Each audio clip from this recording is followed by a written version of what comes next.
asked if I'd be the chairman of the Board of Peace. I wasn't counting on that. I had the idea for the Board of Peace. But I'd said yes, and I guess because of that, every leader, everybody wants to be on the Board of Peace. And we're going to watch over that very volatile part of the world and keep it non-volatile so you don't have to get involved. We want to save you for other things or save you for nothing from that standpoint. We don't want you fighting wars, but if you have to, you're going to be the most lethal fighting force in the world. And I would say that even 2-3 years ago, but now I say it with great enthusiasm. It's so true. And we're striving tirelessly to end the terrible war in Ukraine. And as you know, we're also working hard to get the allies to share more of the burden of our defense. Much of that has really already taken place. But all NATO members have committed to the increase that I talked about. Think of that. That was unthinkable. It used to be 1%, and we got it up to 2 in my last term. And they did not like it.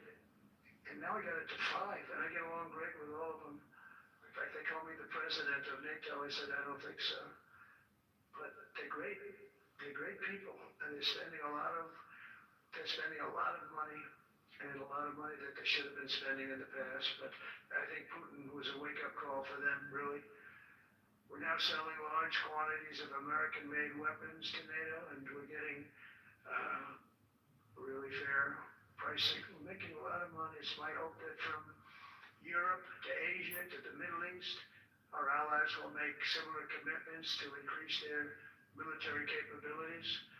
And this will greatly strengthen our alliances, and also it will make war far less likely. You know, if you're a strong presence like we are such a strong presence. And I go around bragging about that. I said, we are the strongest military anywhere in the world. I say, you never heard Biden say that. You never heard him say anything.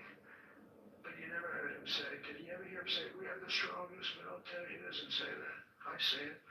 We're the strongest military anywhere in the world. We have great leadership, and I'll tell you, Pete and General Kane, all of the people that I've met that have been lifted up in rank. And we got many of them out of here, too. I'll be honest with you. Didn't like doing it, but we got many of you out of here because we weren't satisfied. We know everything about everybody. It will also help the United States rapidly rebuild our defense industrial base. Each of you can play an important part in getting allies to do their part. So to that end, Secretary Hegseth will soon be announcing major reforms to streamline military acquisitions and expedite foreign military sales. We have tremendous numbers of countries that want to buy our equipment, and you know, in many cases it takes too long. We're backlogged on all the equipment, which is something that's new to us a little bit. And I told those companies, you better get your ass going, because we're selling you a lot of equipment. We're getting countries to buy your equipment. You got to produce the equipment. Some of the countries, I'm not going to mention, but some of the countries are buying a lot, and that's a good thing. They're on our side. 95%. I'll never say 100% because it can always turn, right? You know about that. But they're on our side. The problem is we have to get the companies that make this equipment, and we make the best equipment in the world, but they got to make it faster. We have orders for the F-35. We have orders for everything. The new F-47. We have orders for everything. They got to make it faster. A lot faster. Ammunition they have to make faster. In the coming months, we'll be making even more historic announcements to fully embrace the identity of the Department of War. I love the name. I think it's so great. I think it stops wars. The Department of War is going to stop wars. If we are as ruthless and relentless as our enemies, the United States Armed Forces will be totally unmatched in the future. We have a group of enemies that are very ruthless and very smart, but they can't match us. They can't match us. They don't even come close to matching us. Again, you know, it's very important for me to say we are the greatest military in the world, but we make the best equipment in the world. I watched our anti-missile missiles. I watched our Patriots just knock things out like a needle, hitting another needle on the stage. There's a needle up there, and you send another needle up, and it hits it every time. During the war, we went 14 for 14. We had 14, this is where we had 14 missiles coming at us, all all 14 were knocked out of the sky, every one of them. We make the best equipment, from Sparta to Rome, to the British Empire, to the United States of America.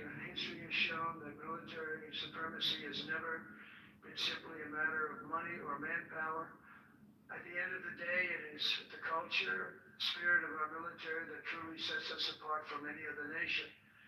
Our ultimate strength will always come from the fierce people and those brilliant people with such a pride and the unbending will and the traditions of excellence that have made us the most unstoppable force ever to walk the face of the earth. And that's what we are.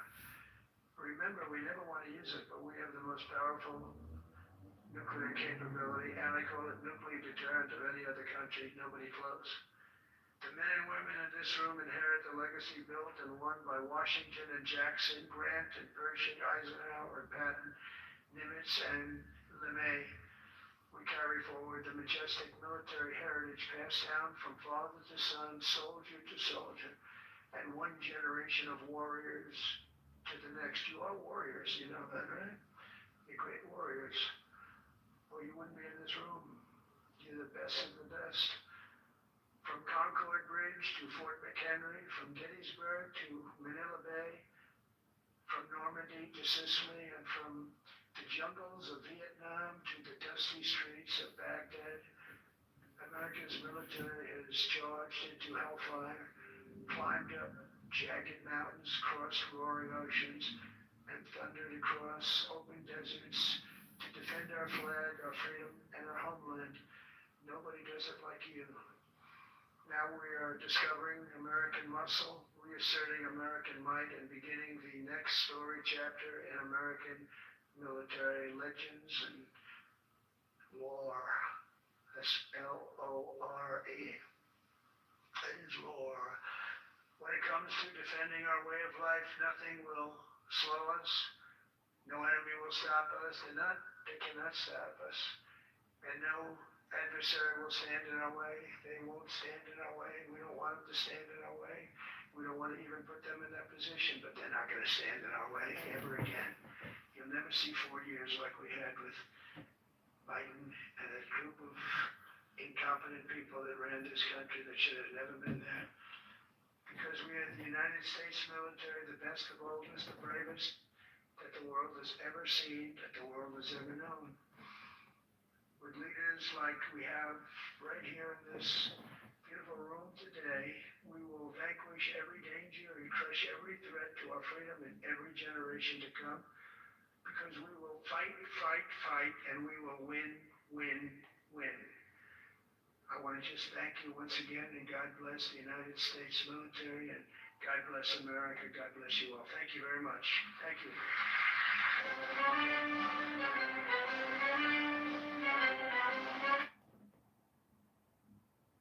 On his picture, it's real easy, Lisa.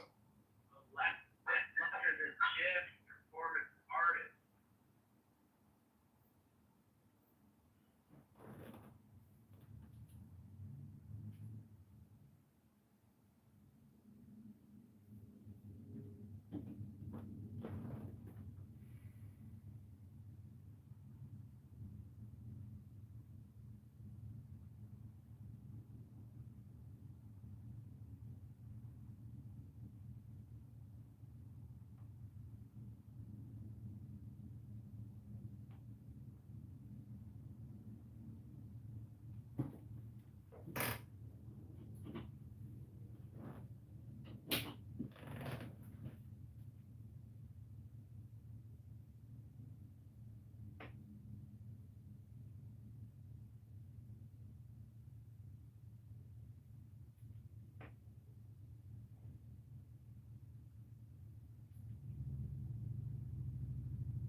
commissioned, and now we're seeing that the top brass have been called to Quantico.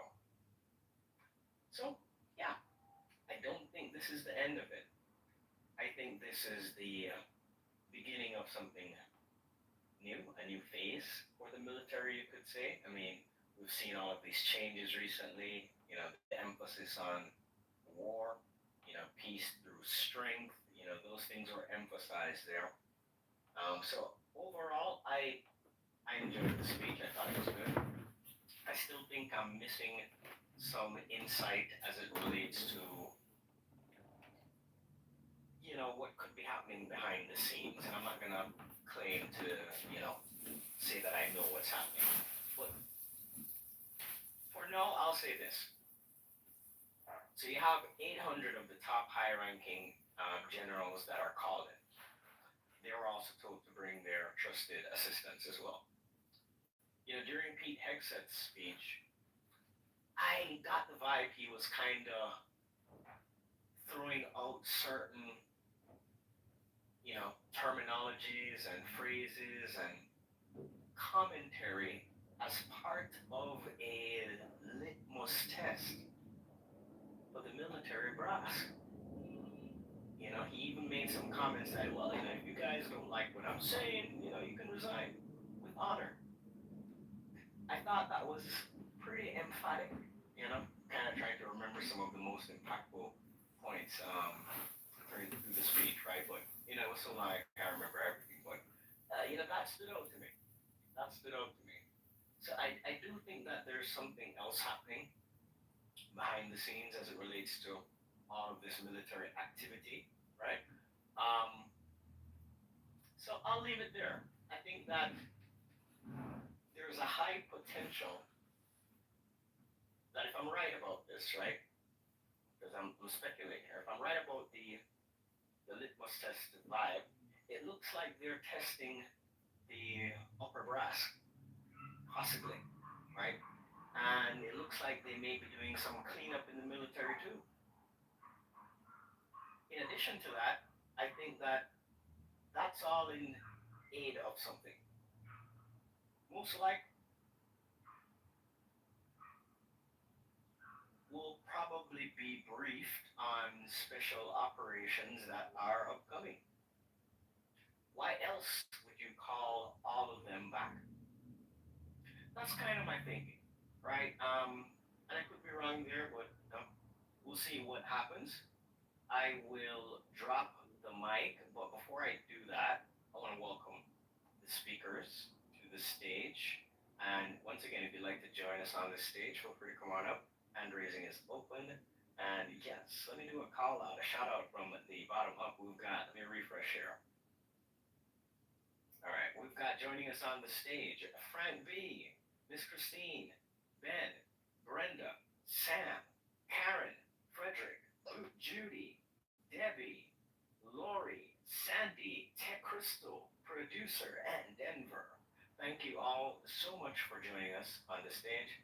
I will be curating for the last 30 minutes or so as we wrap up the room. So if you'd like to join the conversation, feel free to come on up. And yeah, I guess what we'll do is if there's anybody who'd like to comment at this time, just flash your mic. We'll set up a small queue and then we'll get it going. I see Frederick flashing. All right, is there anyone else that wants to be added to this first queue? Okay, I only see Frederick. So Frederick, you have the mic. Go ahead, sir. Thank you very much. That was very interesting to listen to indeed. Thanks for playing its entirety. I agree with you in that Hegseth definitely came across as the more eloquent speaker in this speech, which I find very reassuring because I definitely needed to know that I could trust the U.S. Army more than I guess I could trust the head of that army, which is another thing that really caught my attention. I guess it comes down to the joint member issue. He made some statement about every member of the army. So I'm not sure if the commander-in-chief qualifies as a joint member and whether he would be subject to the same PT standards. And well, essentially, if McCankles in the White House would become problematic, or if he's just not part of that joint membership. But I think that's why Trump sounded so deflated through this, because he knows he had the opportunity to serve his country a few times in war, but I think he deferred it due to education and maybe bone spurs or something. I might be wrong about that, but I think that's why he really wanted to talk about other things, which he seems to be really concerned about. The thing with Canada, he really, I don't know, I find that really interesting that at a military conference he would talk about a country which they already tried invading twice unsuccessfully. I don't understand his weird obsession with it. I did look into it though, but it turns out his dad was also a draft dodger. His dad had to, he was vanquished essentially from the Kingdom of Bavaria because he wasn't willing to fight for it. So in that, I take a lot more reassurance from Hex's message of peace, first and foremost, and willing to defend that peace. I find that I was also really happy that he mentioned the Golden Rule. I think that's a pretty good standard for common sense. And I guess I disagree with a lot of Trump on his understanding of how the Golden Rule applies and has applied since '48. I remember that. That was a really interesting thing when Heggs mentioned rather proudly that since '48 there hadn't been racism or sexual assaults. I find that. What he said is that has been banned in the military. That's on the books. So the enforcement of that that's up to the people in the military. And if there's problems with enforcement since the time that was put in place, which I think is the date that he was referencing, just to give you a little additional context, right? I understood it to be the year 1948. And I think he said that rather, I just think it's like that's rather late to not be racist, to not be sexually assaulting people who are trying to defend your country alongside you. That's a historical fact that they implemented that in the army at that year. So I'm not sure why you're hanging on to that, Frederick, but you did bring up something that was quite interesting about draft dodging. So do you have the link to that? I'd really love to look into that a little bit more. It was Wikipedia, yeah. Sorry, I trust Wikipedia. I'm not sure if that's a major kind of... You trust Wikipedia? Oh boy. Well, Frederick, we're going to have to help you out a little bit because Wikipedia is not a reliable source for information. And if you're getting information solely from Wikipedia, I would recommend that you do just a little bit additional vetting to see if the information checks out. All right? Yep. Thank you. Regardless, though, I thought what you mentioned is interesting. And, this is an evidence-based community. So be prepared to provide evidence to substantiate any claim that you make on the stage. All right? Yes, I guess the other, I did a quick Google search on both those things on Frederick Trump's past, which, right, so another... No, Frederick, it's okay. Share the link in the chat. That's not the focus of today's conversation, but as a passing comment, you brought it up and, I'm interested to learn a little bit more about it. So if you do have the link, you can share it in the chat, but I'm going to pass the mic back to you so you can close up and remember we're talking about comments from the speech. I want to focus on that. Thank you so much.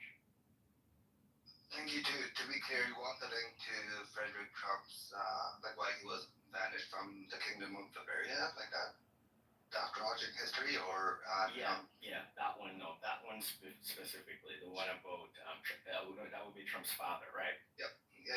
Yeah. So you mentioned it. It's a passing comment. It's not really very important to this discussion. But just drop the link in the chat and I'll ping it there. But back to you, Frederick. You have the mic, and then we'll go to the other speakers. Rachel made a correction. This is Terry in the chat that it was President Trump's grandfather, Frederick, that was dodging the military, I guess. Thank you. I was really wrong about that. Grandfather. Okay, no worries. Oh, and thank you, Terry, for the audible. I didn't see the message in the chat there by Rachel. Thank you, Rachel, in the audience. All right, guys. So we're gonna move past this. Okay, Frederick, I'm gonna pass you the mic again. Try to stay on top this time, okay? Okay, I consider it to be on because Trump mentioned Canada, and there's a history between. No, you're not on topic. You're not on topic, Frederick. You're not on topic. You know why? You know how I know you're not on topic? Because we're taking comments based on the speech, right?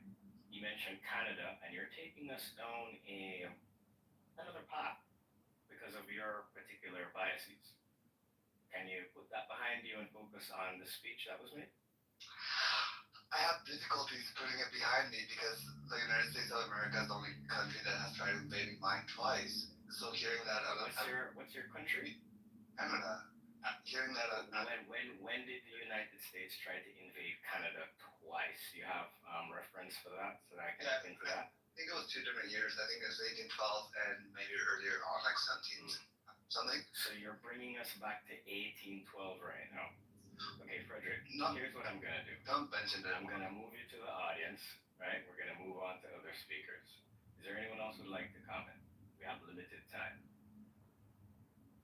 I would. Hi, it's Crystal. Can I go next? Yes, go ahead, Crystal. Thank you.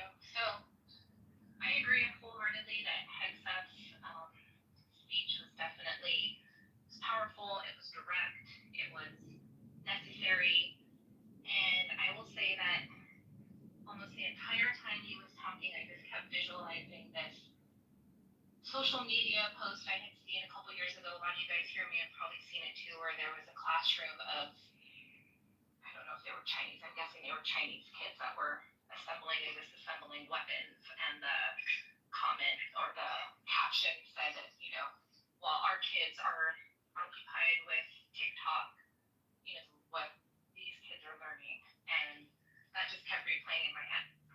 First point. Second point, I have concerns. My only concern at this point with what was said, I didn't hear in the beginning. I was somewhere else, so maybe I missed it. Did anybody here have mentioned waivers? Because in the military and upon recruitment, there are waivers that are provided for certain medical conditions, and this is all great. However, if the military continues to issue medical waivers, there's still a problem that would need to be addressed. So I'm hoping and praying that there's an overhaul in the waiver process as well as the medical board process, where they're able to medical board members that are unfit for duty out. This is something that's near and dear to my heart because I've worked in this area. So I'm hoping that that is part of this plan as well. And with that, I end. Thank you. Okay, all right, thank you, Crystal. I don't remember hearing them mention the waiver specifically, but I hope there's provisions put in place for that. All right, we have Sam. Hold on, wait a minute, Denver. We have an open mic. All right, Sam, you wanted to go next? Oh, yes, I did. I didn't know my mic was still open. Yes, I wanted to. All right, hold on. Say. So we're gonna go Sam, and then Denver. We're gonna do you after that. All right, since Sam had her mic open, I just wanted to make sure we have a clean stage. So Sam. I wanted to agree with Crystal. I think medical waivers are definitely necessary, and I also just say kudos for Trump and Pete Hegseth to bring all the generals and everything, for have the meeting, to have this kind of a meeting, have everybody there and say, this is our plan. It's not our plan, this is what we are doing. And gave option for anyone who doesn't want to do that, then they, can retire or whatever, but know that they gave everyone notice you're on board. If you're not on board, let us know. And I think it's great. We need our military back. We need it strong. We need it respected. And we want to, be sure that they're strong, safe military men. I mean, if my son's out there fighting, I want someone just as capable as him. Their lives depend on it, besides our country. So I think that's great. And to bring the respect back to the military that it richly deserves. So, yeah, both of their speeches were just great, incredible.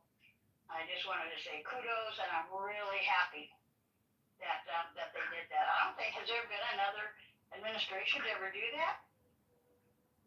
Does anybody know? Actually, To Sam, bring everybody, yeah, this is the first time this has ever happened in the history of America. that's what I thought. That's so cool. Yeah. That's great. Well, that's what we need. Okay, thank you. This all land. You're most welcome, Sam, and thank you so much for your comments. Now we're going to go over to Denver. Denver, sorry about that, sir. You got the floor. Yeah, there's just a few things that needed some clarification and some about some of the comments that were made. So, Crystal, when it comes to exemptions and things of that nature, I just want to highlight that Hegseth rightfully stated that people in the military are not civilians. So laws that apply in terms of, like the ADA 2000, like for disabilities and things of that nature, those don't always apply.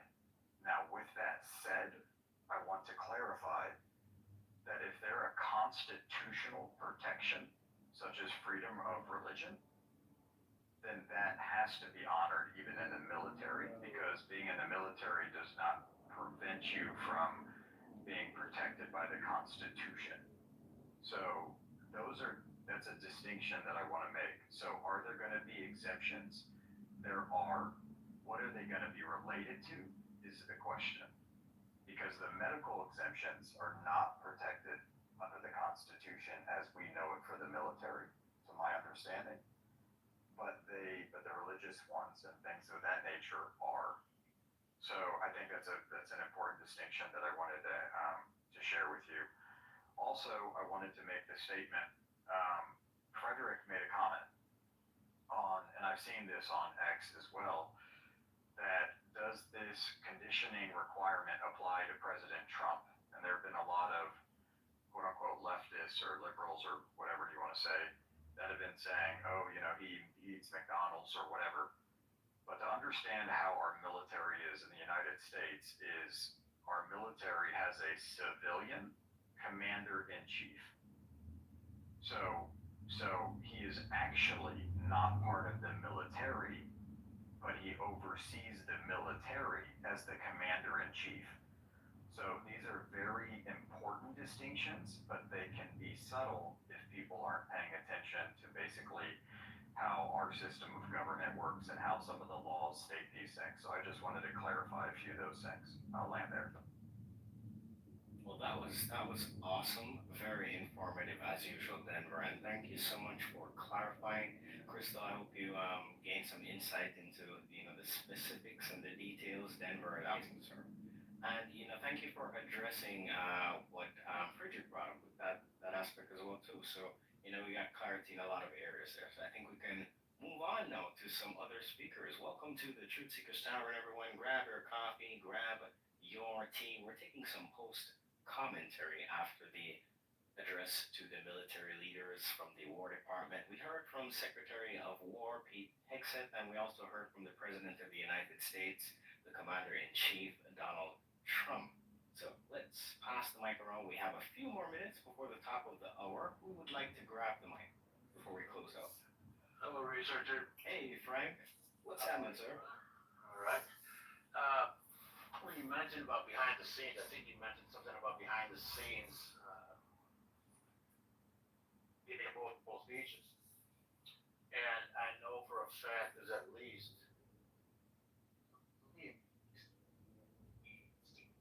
out there. And what a PED is a Presidential Emergency Act document. Only the president and a small handful of generals will know what that is. We won't know what those are until we see them play out. This is one reason why I like, when you play the X-22 report game, the zip zone is very good at reading cue and understanding it. But I think that everything that I've heard in both speeches, I couldn't help but think over and over and over, this is all Agenda 47 playing out. And for those who aren't aware of what that actually is, Agenda 47 is to give this country back to what the intended reason, or the reason that our founding fathers had. That's the whole thing. And this all has to do with getting order in Trump's first term. And it's called the 1776.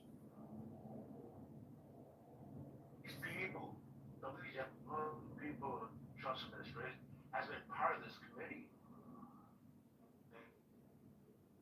And it's all these things our founders had for our country.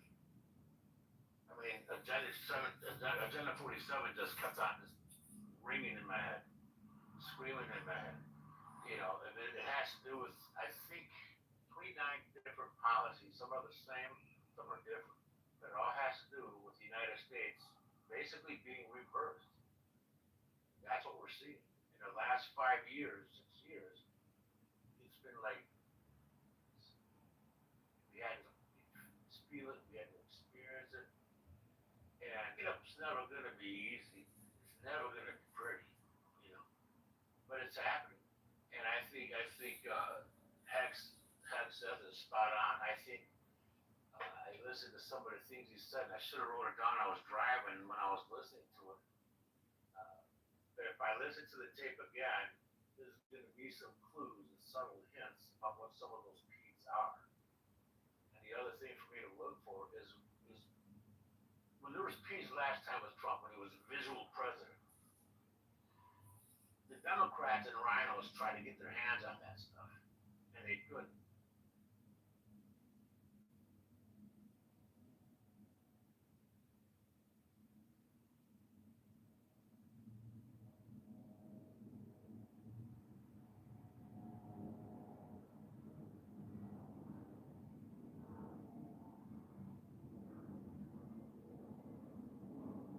Is Frank still speaking?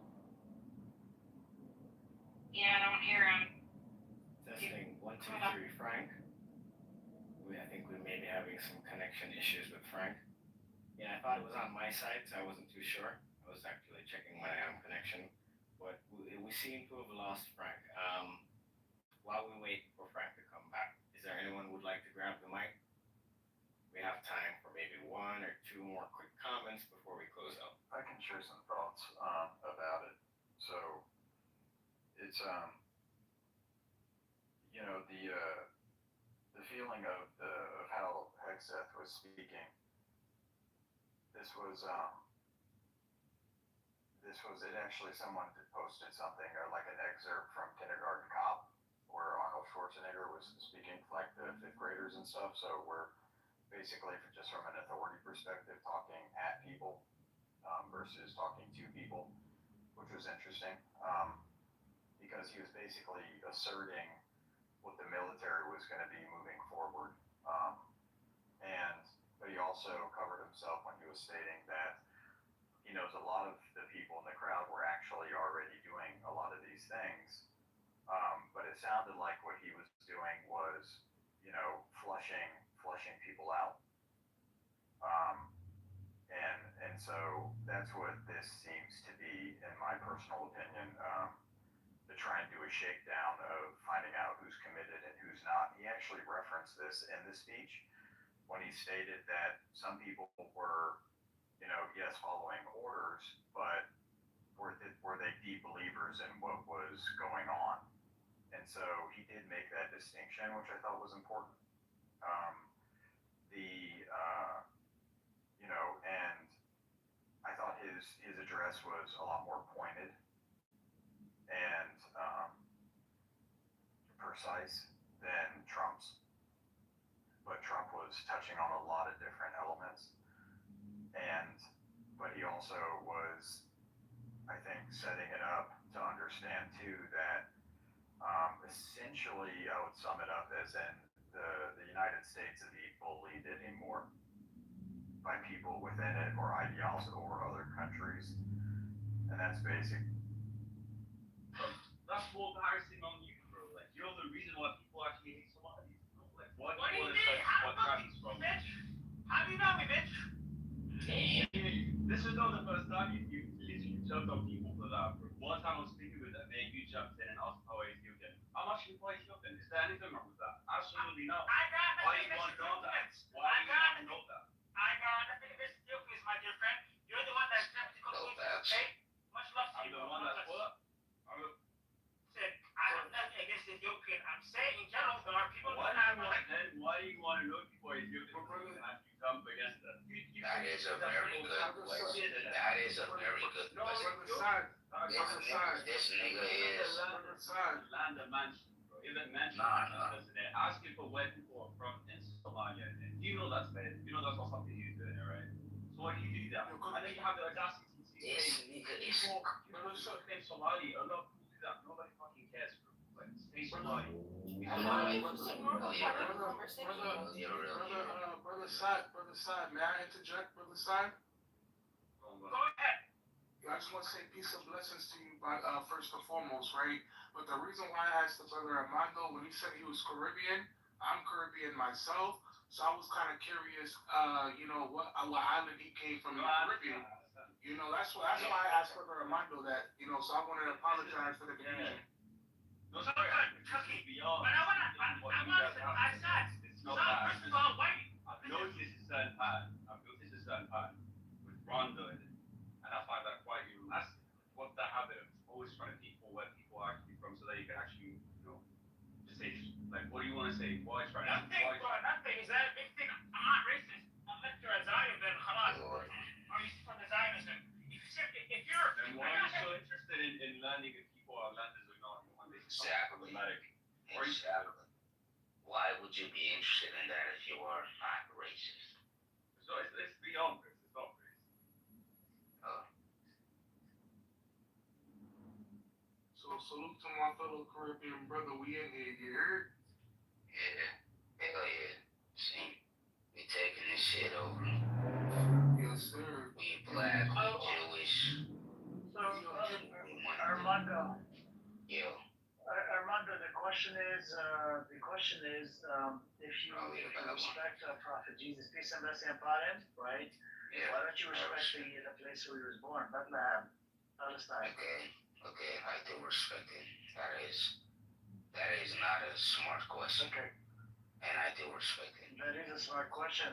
So if you support that, that part, then you should support the Palestinians, correct? No, not exactly. That is Why not? a dumb question. Okay, so No, why would you not support a place where there's people living there on that land where Okay, so let me give you an example right now.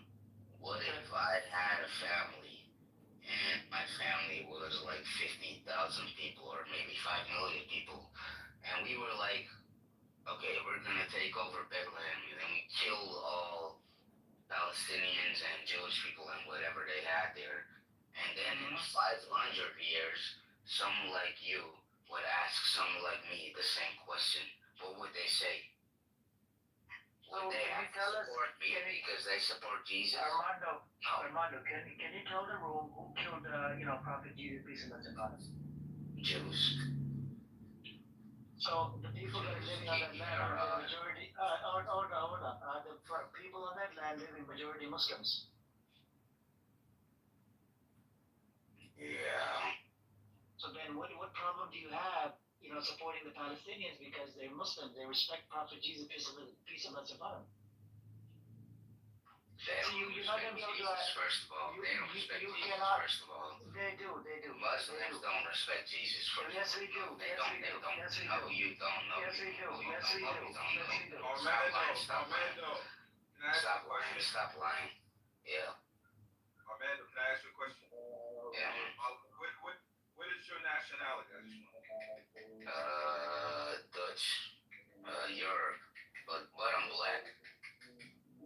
So you're black, and knowing what happened to us, you don't support the Palestinians? Who said I didn't support the Palestinians, bro? I never said that. I do support the Palestinians. I support any. So are you pro-Palestine or are you pro-Israel? What are you?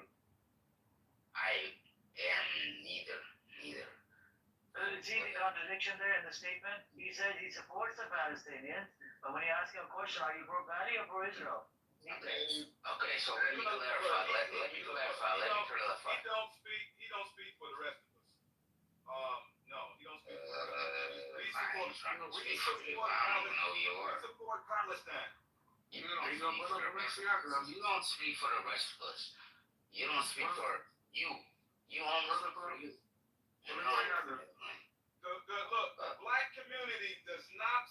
The black community is not behind you, my guy. We don't know who you are. We support Palestine. We support Palestine. You know why? We can recognize bullshit when we see it. Okay, so why do black people? So why is Africa still happening then? And kids die of hunger. Why is that still happening?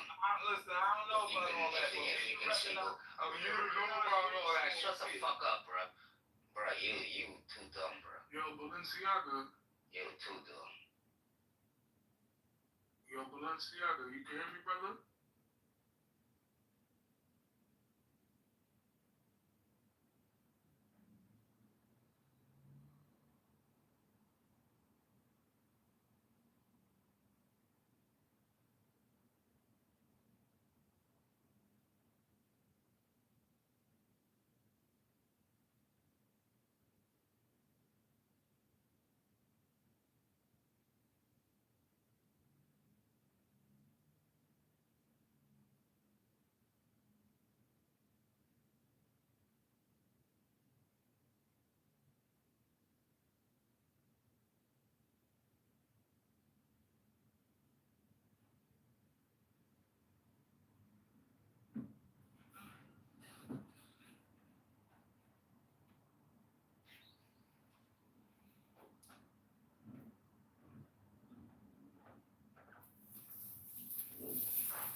Because of these policies.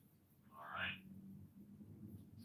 So there you go. So that's the simple version of what's happening. Okay, so the simple version, the growing theory is we're coming ever closer to social unrest because the economic gap between the rich and the poor is widening, right? Yeah, yes, for sure. And so what this means is that asset prices are driven up as well, which means if this keeps on going at this rate in these Western economies, we do have a danger of people being, there's already talk about Gen Z being completely priced out of the housing market in major metropolitan cities, right? The average cost of a house versus the average wage has gone up by multiples of where it was 30, 40, 50 years ago. And this is the issue. This is just going to keep happening because real estate property is like a blue ribbon asset class. And if you've got this global, even if you just restrict it to billionaires, I mean, there are trillions upon trillions of dollars sitting in these people's portfolios, and that money earns income. They then have to do something with that income. So if you're individually, individually or through their family trillions offices. of dollars. Yeah. Okay. So look at so Elon. If you just put Elon, Larry Ellison, Zuckerberg together, that's a trillion right there. No, you said individually. Oh no, sorry. I mean the individuals that make up these trillions. You mean a group of them? A group of billionaires Yes. have trillions of dollars. Okay, I agree with that. Yeah. So what? Why do I care? Why do I care? Okay. Well, the easy way to think about it is that your friend who lives next door. Yeah. Let's say he's got $1 billion. He wouldn't be living next door to me if he had $1 billion. Let's say he's. I wouldn't be living next to him if I had I wouldn't be here now if I had $1 million. Okay, so he's got $1 billion worth of investments. Let's say he's making 7% on that money. So he's making 700. Let's round it off. Let's make it 10%. It's easier. Okay, $100 million a year, right? Now, not Money only does he is have. not spent, by the way. Hey, Okay, Glenn.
is going at an accelerating rate, right? So he's not just increasing. If you can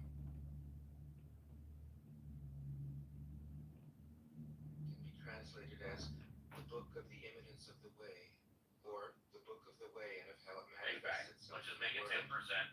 10%. Or So your problem is that at some point that pool of money requires asset classes to be invested in.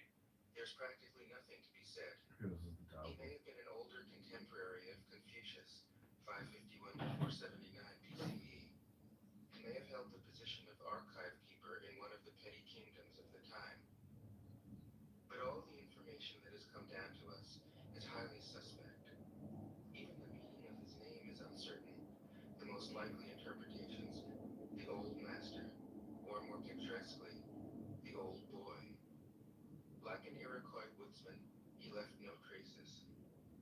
All he left us is his book, the classic manual on the art of living, written in a style of gem-like lucidity, radiant with humor and grace, and large-heartedness and deep wisdom, one of the wonders of the world. People usually think of Lao Tzu as a hermit, a dropout from society, dwelling serenely in some mountain hut, unvisited except perhaps by the occasional traveler arriving from a 60s joke to ask, what is the meaning of life? But it's clear from his teachings that he deeply cared about society, if society means the welfare of one's fellow human beings. His book is, among other things, a treatise on the art of government, whether of a country or of a child. The misperception may arise from his insistence on wei wu wei, literally, doing, not doing, which has been seen as passivity. Nothing could be further from the truth. A good athlete can enter a state of body awareness in which the right stroke or the right movement happens by itself, effortlessly, without any interference of the conscious will. This is a paradigm for non-action, the purest and most effective form of action. The game plays the game. The poem writes the poem. We can't tell the dancer from the dance. Less and less do you need to force things, until finally you arrive at non-action. When nothing is done, nothing is left undone. Nothing is done because the doer has wholeheartedly vanished into the deed. The fuel has been completely transformed into flame. This nothing is in fact everything. It happens when we trust the intelligence of the universe, in the same way that an athlete or a dancer trusts the superior intelligence of the body. Hence Lao Tzu's emphasis on softness. Softness means the opposite of rigidity, and is synonymous with suppleness, adaptability, endurance. Anyone who has seen a Tai Chi or Aikido master doing not doing will know how powerful this softness is. Lao Tzu's central figure is a man or woman whose life is in perfect harmony with the way things are. This is not an idea, it is a reality. I have seen it. The master has mastered nature, not in the sense of conquering it, but of becoming it. In surrendering to the Tao, in giving up all concepts, judgments, and desires, her mind has grown naturally compassionate. She finds, deep in her own experience, the central truths of the art of living, which are paradoxical only on the surface. That the more truly solitary we are, the more compassionate we can be. The more we let go of what we love, the more present our love becomes. The clearer our insight into what is beyond good and evil, the more we can embody the good. Until finally she is able to say, in all humility, I am the Tao, the truth, the life. The teaching of the Tao Te Ching is moral in the deepest sense.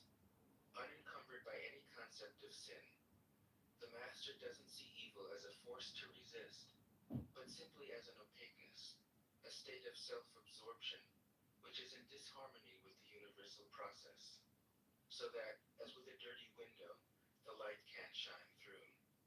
This freedom from moral categories allows him his great compassion for the wicked and the selfish. Thus, the master is available to all people and doesn't reject anyone. He is ready to use all situations and doesn't waste anything.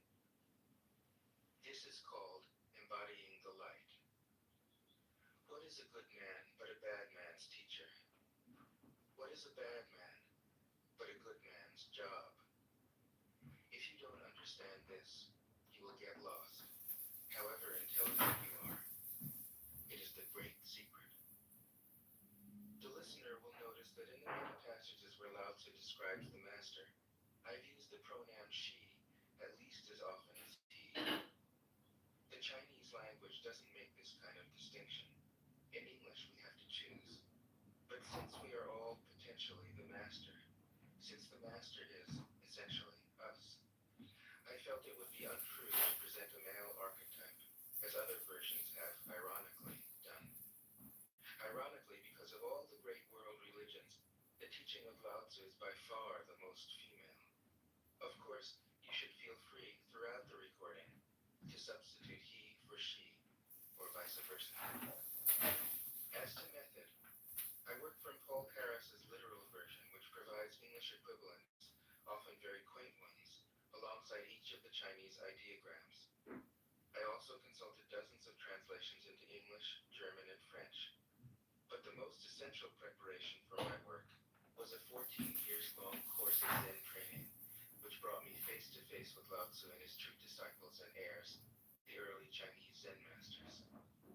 With great poetry, the freest translation is sometimes the most faithful. We must try its effect as an English poem, Dr. Johnson said. That is the way to judge of the merit of a translation. I've often been fairly literal, or as literal as one can be with such a subtle, kaleidoscopic book as the Tao Te Ching. But I have also paraphrased, expanded, contracted, interpreted, worked with the text, played with it, until it became embodied in a language that felt genuine to me. If I haven't always translated Lao Tzu's words, my intention has always been to translate his mind. Describing the indescribable, teaching the unteachable, pointing the way to the way. What does Lao Tzu think he is doing here? It can't be done. No way.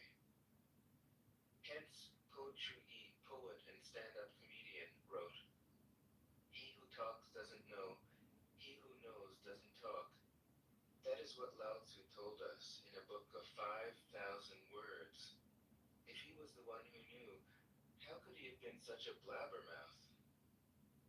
That's the problem with spiritual teachers. They have to be blabbermouths.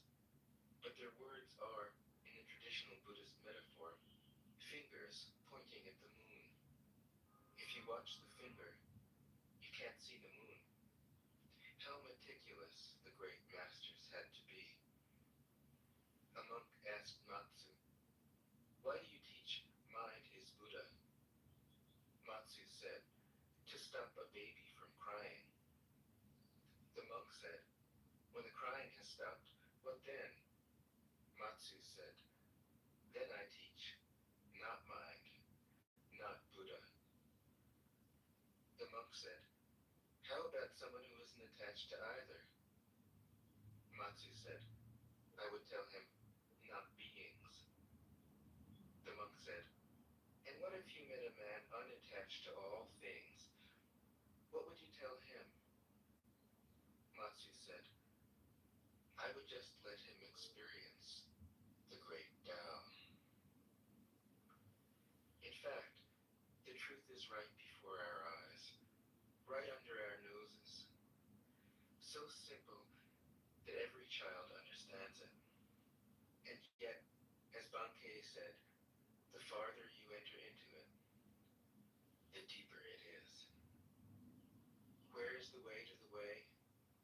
What a question. Still, for complicated minds, drastic measures are needed.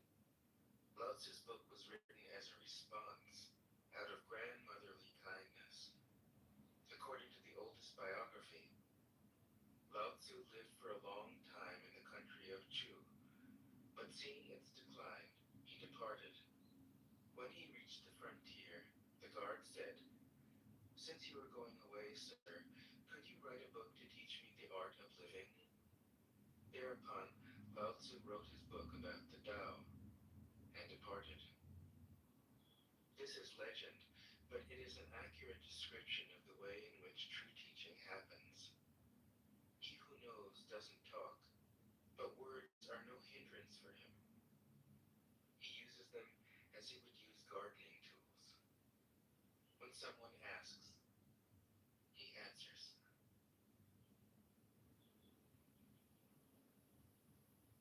Tao Te Ching. 1. The Tao that can be told is not the eternal Tao. The name that can be named is not the eternal name. The unnameable is the eternally real. Naming is the origin of all particular things. Free from desire, you realize the mystery. Caught in desire, you see only the manifestations. Yet mystery and manifestations arise from the same source. This source is called darkness. Darkness within darkness. The gateway to all understanding. 2. When people see some things as beautiful, other things become ugly. When people see some things as good, other things become bad. Being and non-being create each other. Difficult and easy support each other. Long and short define each other. High and low depend on each other. Before and after follow each other. Therefore the master acts without doing anything and teaches without saying anything. Things arise and she lets them come. Things disappear and she lets them go. She has but doesn't possess, acts but doesn't expect. When her work is done, she forgets it. That is why it lasts forever. 3. If you overesteem great men, people become powerless. If you overvalue possessions, people begin to steal. The master leads by emptying people's minds and filling their cores, by weakening their ambition and toughening their resolve. He helps people lose everything they know, everything they desire, and creates confusion in those who think that they know. Practice not doing, and everything will fall into place. 4. The Tao is like a well, used but never used up. It is like the eternal void, filled with infinite possibilities. It is hidden but always present. I don't know who gave birth to it. It is older than God.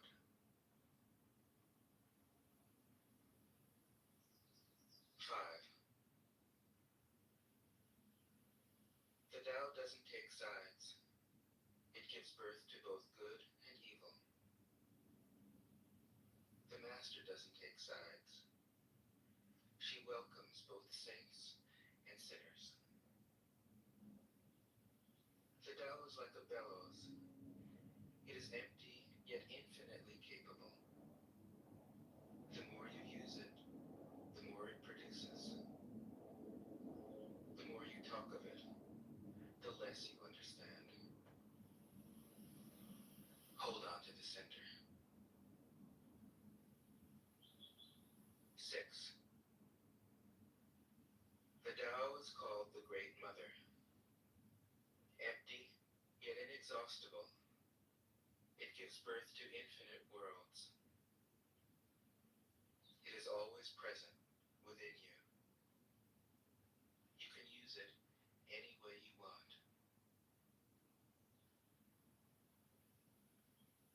7. The Tao is infinite, eternal. Why is it eternal? It was never born, thus it can never die. Why is it infinite?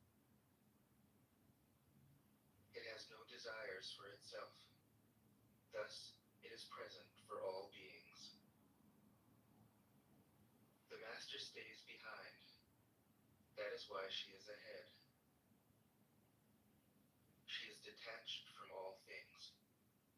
That is why she is one with them. Because she has let go of herself, she is perfectly fulfilled. 8.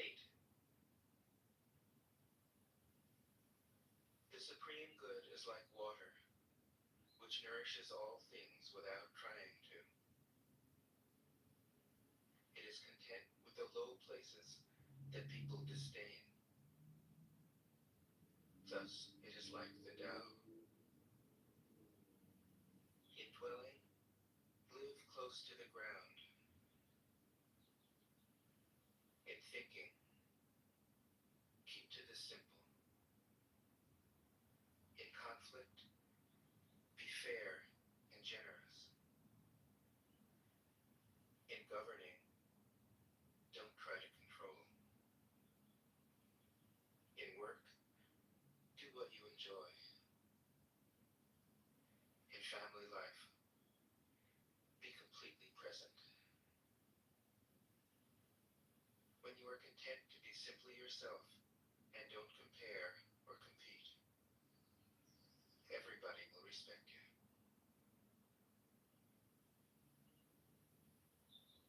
9. Fill your bowl to the brim, and it will spill. Keep sharpening your knife, and it will blunt. Chase after money and security, and your heart will never unclench. Care about people's approval, and you will be their prisoner. Do your work, then step back. The only path to serenity. 10. Can you coax your mind from its wandering and keep to the original oneness? Can you let your body become supple as a newborn child's? Can you cleanse your inner vision until you see nothing but the light? Can you love people and lead them without imposing your will? Can you deal with the most vital matters by letting events take their course? Can you step back from your own mind and thus understand all things? Giving birth and nourishing. Having without possessing. Acting with no expectations.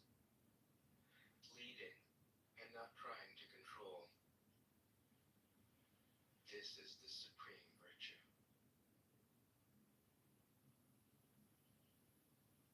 11. We join spokes together in a wheel, but it is the center hole that makes the wagon move. We shape clay into a pot, but it is the emptiness inside that holds whatever we want. We hammer wood for a house, but it is the inner space that makes it livable.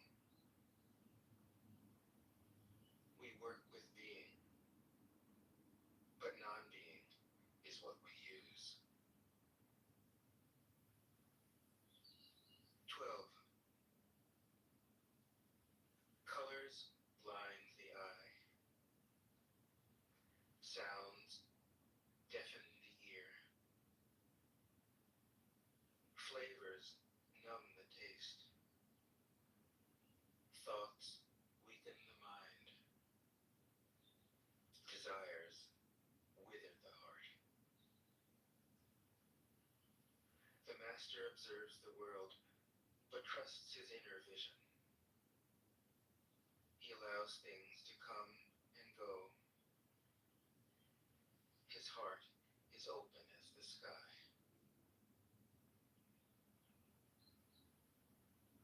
13. Success is as dangerous as failure.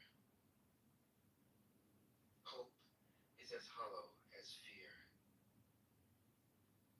What does it mean that success is as dangerous as failure? Whether you go up the ladder or down it, your position is shaky. When you stand with your 2 feet on the ground, you will always keep your balance. What does it mean that hope is as hollow as fear? Hope and fear are both phantoms that arise from thinking of the self. When we don't see the self as self, what do we have to fear? See the world as yourself. Have faith in the way things are. Love the world as yourself.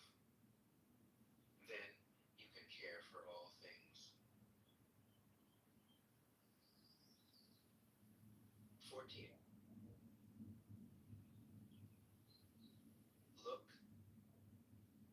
and it can't be seen. Listen, and it can't be heard.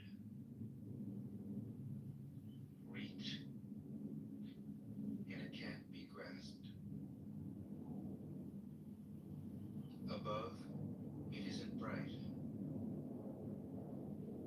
Below, it isn't dark. Seamless, unnameable, it returns to the realm of nothing. Form that includes all forms. Image without an image. Subtle, beyond all conception. Approach it, and there is no beginning. Follow it, and there is no end. You can't know it, but you can be it. At ease in your own life. Just realize where you come from. This is the essence of wisdom. 15. The ancient masters were profound and subtle. Their wisdom was unfathomable. There is no way to describe it. All we can describe is their appearance. They were careful as someone crossing an iced-over stream, alert as a warrior in enemy territory, courteous Generous as a guest, fluid as melting ice, shapeable as a block of wood, receptive as a valley, clear as a glass of water. Do you have the patience to wait till your mud settles and the water is clear? Can you remain unmoving till the right action arises by itself? The master doesn't seek fulfillment. Not seeking, not expecting. She is present and can welcome all things. 16. Empty your mind of all thoughts. Let your heart be at peace. Watch the turmoil of beings, but contemplate their return. Each separate being in the universe returns to the common source. Returning to the source is serenity. If you don't realize the source, you stumble in confusion and sorrow. When you realize where you come from, you naturally become tolerant, disinterested, amused, kind-hearted as a grandmother, dignified as a king. Immersed in the wonder of the Tao, you can deal with whatever life brings you. And when death comes, you are ready. 17. When the master governs, the people are hardly aware that he exists. Next best is a leader who is loved. Next, one who is feared. The worst is one who is despised. If you don't trust the people, you make them untrustworthy. The master doesn't talk, he acts. When his work is done, the people say, amazing, we did it, all by ourselves. 18.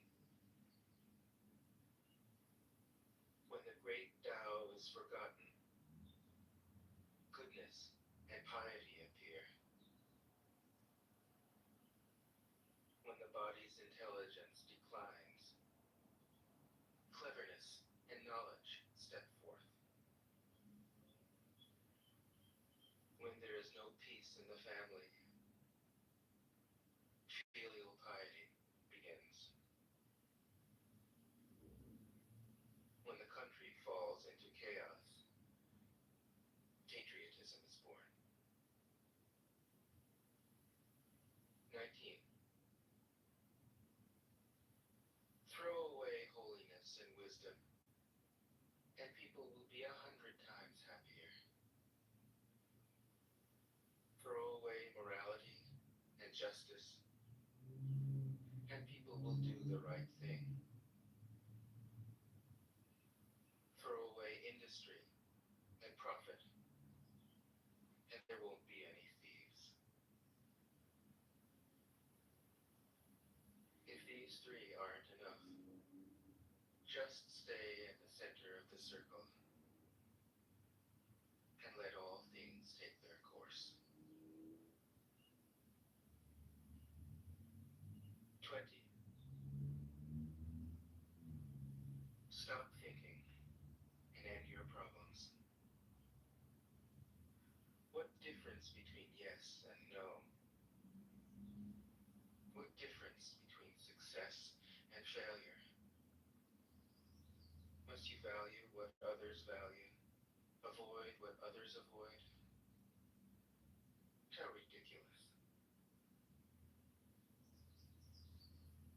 people are excited, as though they were at a parade. I alone don't care. I alone am expressionless, like an infant before it can smile. Other people have what they need. I alone possess nothing. I alone drift about, like someone without a home. I am like an idiot, my mind is so empty. Other people are bright. I alone am dark. Other people are sharp. I alone am dull.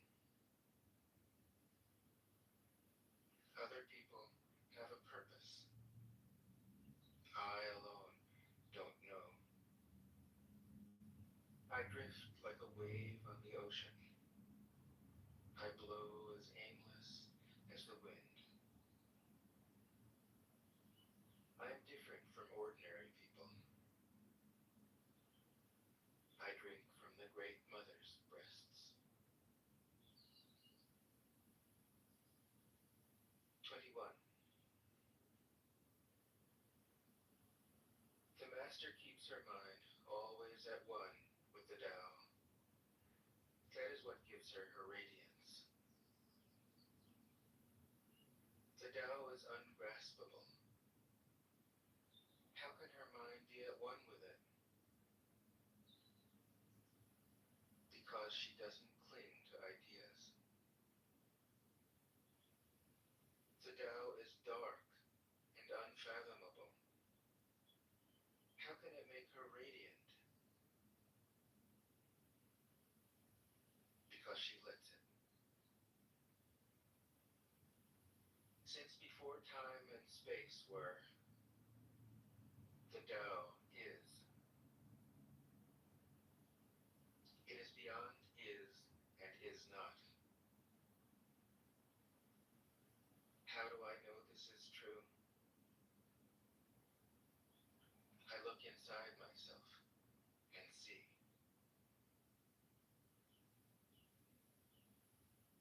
22.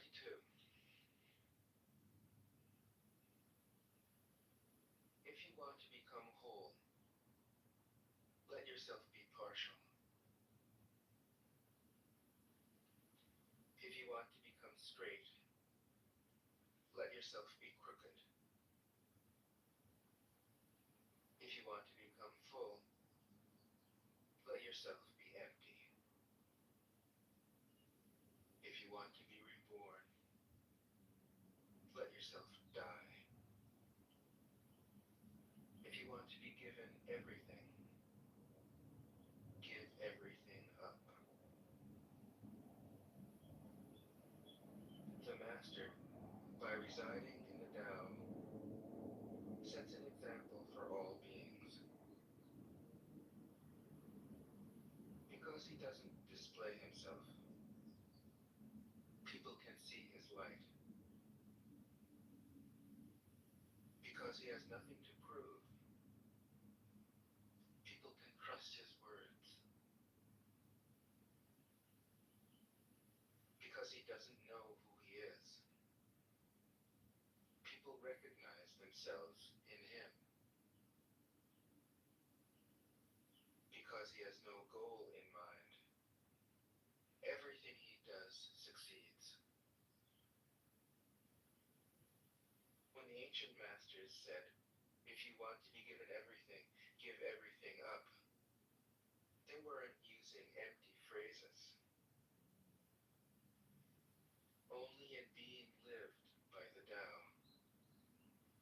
can you be truly yourself.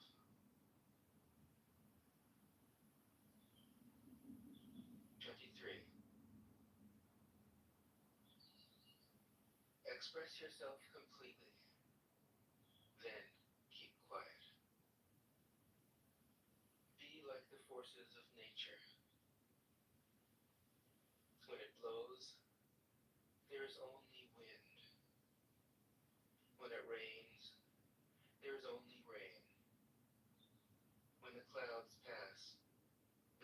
shines through. If you open yourself to the Tao, you are at one with the Tao, and you can embody it completely. If you open yourself to insight, you are at one with insight, and you can use it completely. If you open yourself to loss, you are at one with loss, and you can accept it completely. Open yourself to the Tao, and trust your natural responses, and everything will fall into place. 24. He who stands on tiptoe doesn't stand firm. He who rushes ahead doesn't go far. He who tries to shine dims his own light. He who defines himself can't know who he really is. He who has power over others can't empower himself. He who clings to his work will create nothing that endures. If you want to accord with the Tao, just do your job, then let go.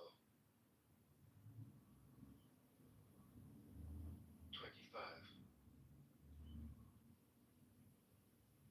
There was something formless and perfect before the universe was born.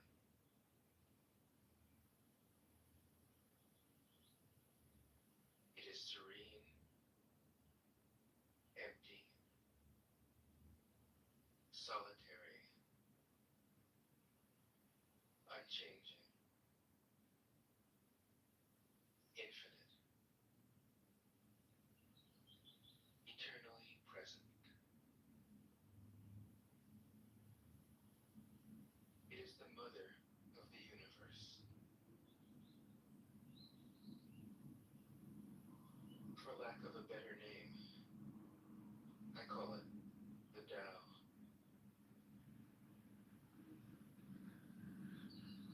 It flows through all things, inside and outside, and returns to the origin of all things. The Tao is great. The universe is great. Earth is great. Man is great. These are the four great powers. Man follows the earth. Earth follows the universe. The universe follows the Tao. The Tao follows only itself. 26. The heavy is the root of the light. The unmoved is the source of all movement. Thus the master travels all day without leaving home. However splendid the views, she stays serenely in herself.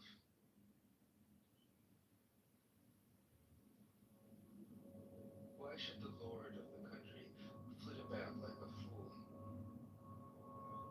If you let yourself be blown to and fro, you lose touch with your root.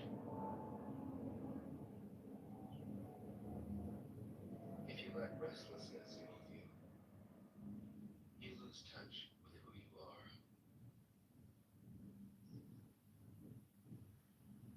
27. A good traveler has no fixed plans and is not intent upon arrival.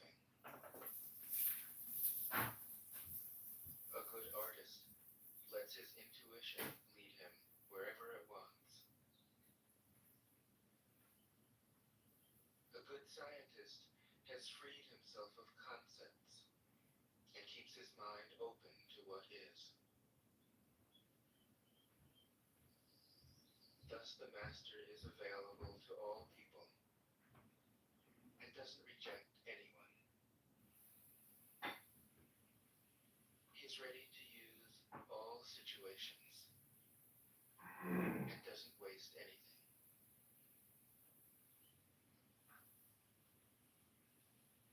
This is called embodying the light. What is a good man but a bad man's teacher? What is a bad man but a good man's job? If you don't understand this, you will get lost, however intelligent you are. It is the great secret.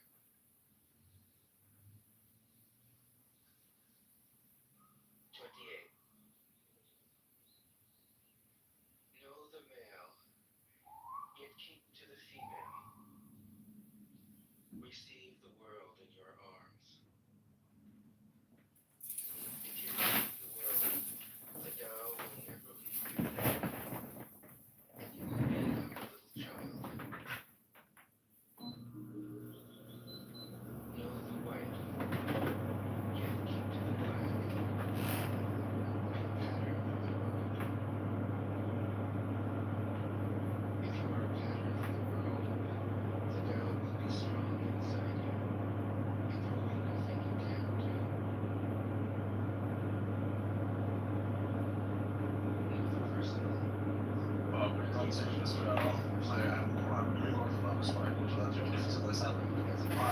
there was a Russian church around me, I'd probably do that. Feel so nice.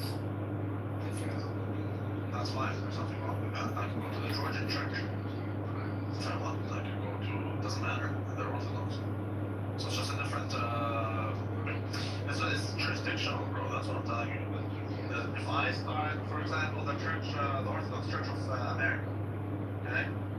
OCA, those guys they didn't have autocephaly, okay? Which means that they are under the jurisdiction, they have autocephaly, which means they were started by the Russian church, so it's the Russian jurisdiction. And then they were granted, and they were granted autocephaly by the Russian Patriarch, which means that they run their own thing now.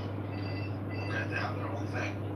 So then it became the Orthodox Church of America. So if you go to the Orthodox Church of America, you're under the American jurisdiction, and they have their own metropolitan, they don't have Patriarch. And they speak English. But that doesn't mean it's a different church than the one in Greece, which speaks Greek. No, I went to one of those churches and they spoke. They did not speak English. Which church did they go to? And the AOC. Okay, so they speak English and maybe something else depending on the parish. So I go to the Antiochian one, and they speak Arabic and English and French, because I'm correct. If you go to the Antiochian one in Greece, they speak Greek and Arabic. If you go to the Greek church in China, they speak Mandarin and Greek. You see, so because that's their parish, but that doesn't matter, you don't have to be Greek to go there. It has nothing to do with that. Simply it's the idea that when we go to a community, we adopt their culture, language, and whatever. That's it. So the Catholics don't have that perspective. The way they do it is, they go to China, but their church used to be in Latin, for example. You see? That's not how we do it. We're commanded to be with the world, but not of it. Right? So then, how do you be with the world if you don't assimilate? You don't adopt their beliefs and values, but assimilate. I don't know. I don't even know what I'm doing. That's because you're from the Lamos. I think Black Rabbi is going to join Orthodox Church of America. Who? Black Rabbi, that's next religion. No,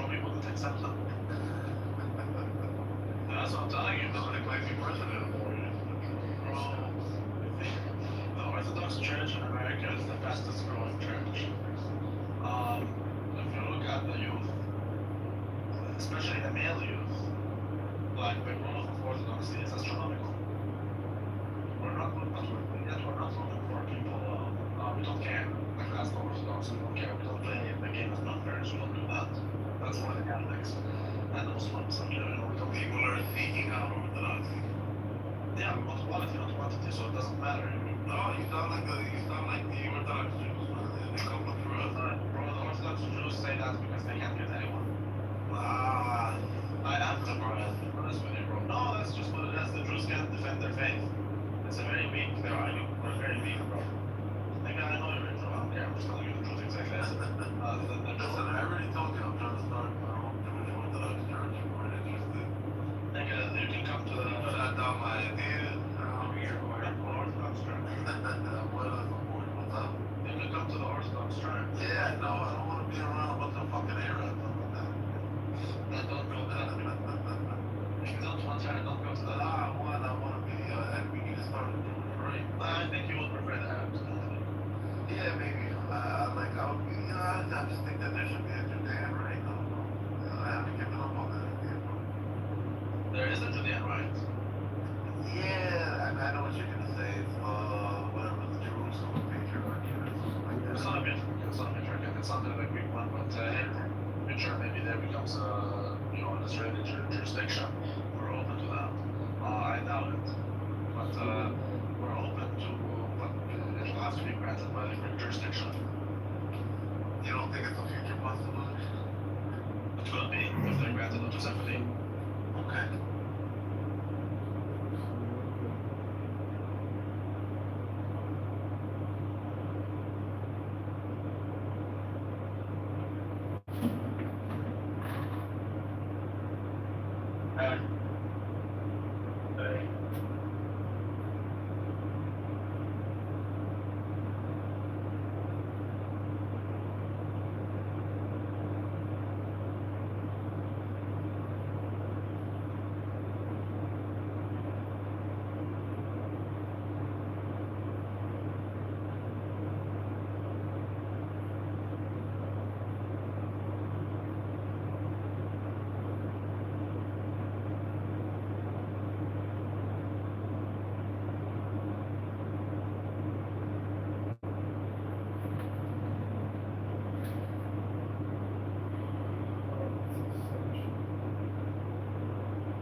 This is Clubhouse Social Audio is over. Finished. Good riddance. I'm declaring it dead today. If I have to hear Uncle Steve scream one more time, it's just a question of, you know, what you want to listen to, and I prefer to educate myself. And unfortunately, everyone on this app in many ways is actually rather neurotic and addicted to using words and listening to words in a negative way as opposed to a positive way. So what's so funny is there's some people that play a game on here like Heronstone, which they're actually playing it very badly, and they're not actually achieving what it is that they're claiming. Politically correct. There's only one person in there. Stop clapping for MAGA. Keep me kicking people who was down. Oh my God, it's over. Clubhouse is over.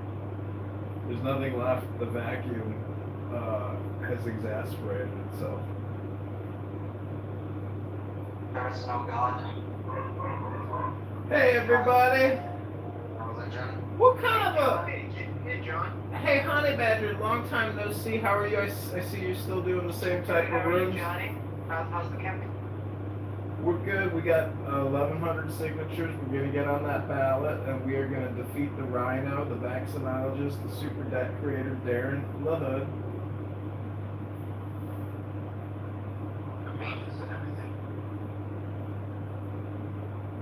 Honey, haven't you just figured out yet that Clubhouse is actually just a bunch of neurotic people addicted to using words, listening to words? They can't quite figure out why they're so addicted, but I have figured it out. It's called conversational hypnosis. And unfortunately, humans can actually hypnotize each other just by talking to each other. Unfortunately, a lot of the stuff that you're listening to on this app is nothing but toxic fumes coming out of people's pipe holes, and they're super low IQ, super stupid, super toxic, and therefore for every second that you spend listening to some loser on this app, that's 1 second you could have spent listening to something magnificent. So it's up to you to choose it. Well, because I need help this way. This is where I go on mute. A few years, you will come out. Shit. Oh, really?